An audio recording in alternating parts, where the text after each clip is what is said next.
voulez-vous transformer nos matières premières, parce qu'il a parlé de transformation? Comment voulez-vous produire dans l'agriculture, parce qu'il a parlé de produire dans l'agriculture sans énergie? Et voilà le véritable problème que nous avons. Aucun pays ne va nous aider à obtenir l'énergie. Tout le monde va nous aider, tout le monde va nous prêter de l'argent, mais personne ne nous permettra d'avoir de l'énergie.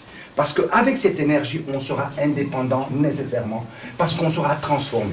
Vous prenez un pays, excusez-moi, hein, je vais peut-être un peu long. Vous prenez un pays comme la Norvège. La Norvège a 170 heures d'ensoleillement par an. Et c'est un pays qui a du pétrole, du gaz. Mais ils ne l'utilisent pas. Ils vendent tout pour les générations futures. Dans tous les fonds d'investissement, vous voyez l'argent de la Norvège. Ils ne l'utilisent pas. Ils utilisent des centrales thermodynamiques, hydrauliques.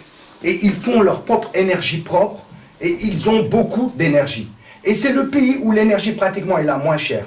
Vous prenez notre zircon, qu'on ne sait pas transformer malgré qu'on ait du gaz, qu'on ait tout. Je vais y revenir. Eh bien, les gens prennent notre zircon, l'envoient en Norvège pour qu'on fait fondre le zircon et le travailler. Parce que pour travailler le zircon, il faut beaucoup d'énergie. Et aujourd'hui, un rapport qualité-prix, la Norvège est parmi les pays les plus avancés.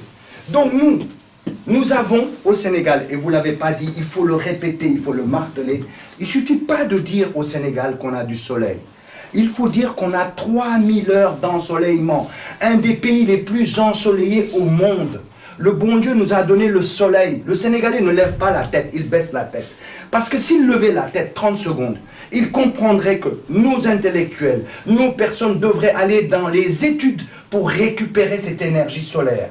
Nous avons plus de soleil que l'Arabie Saoudite. Nous avons plus de soleil que le Maroc. Nous avons plus de soleil que le Sahara. Il ne faut pas confondre ensoleillement et chaleur. Quand le soleil se lève au Sénégal, il se couche au Sénégal. Le temps du lever et du coucher est plus long que dans ces pays arabes. Donc nous avons plus d'ensoleillement. Et nous ne l'utilisons pas parce que nous avons des cadres, nous avons des gens qui nous dirigent, qui ne comprennent pas. Lorsque je vois les panneaux solaires, je rigole. Je rigole. Parce que les panneaux solaires, ce n'est pas ça qui vont nous développer. C'est la thermodynamie solaire. Et les gens qui ont le brevet, c'est les gens qui ont le moins d'ensoleillement dans le monde.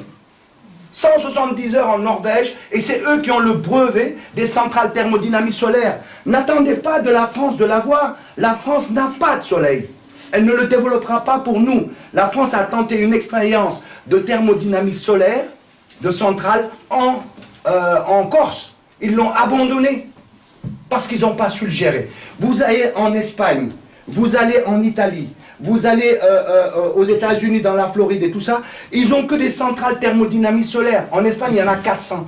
Vous allez au Maroc, à côté de nous, ils sont dans leur expérience numéro 2, qui s'appelle le plan Nour. Nour, ça veut dire en arabe lumière. Et eux, bientôt, ils vont nous vendre de l'énergie. Alors que nous, on a plus de soleil qu'eux, d'ensoleillement de soleil. Donc ça veut dire que on a laissé notre pays à des incapables. Je veux dire par là, l'indépendance énergétique. C'est pour ça que le bilan de Macky Sall est nul. C'est le plus nul. Parce que quand on a raté le virage énergétique, on a tout raté. Et il l'a raté parce qu'il passe son temps à dire le gouvernement avant avait tant d'heures de coupure, moi j'en ai plus. Bientôt on va rentrer dans le livre de Guinness des records. Je suis resté 365 jours sans coupure, 400 jours sans coupure. Mais on s'en tape des coupures.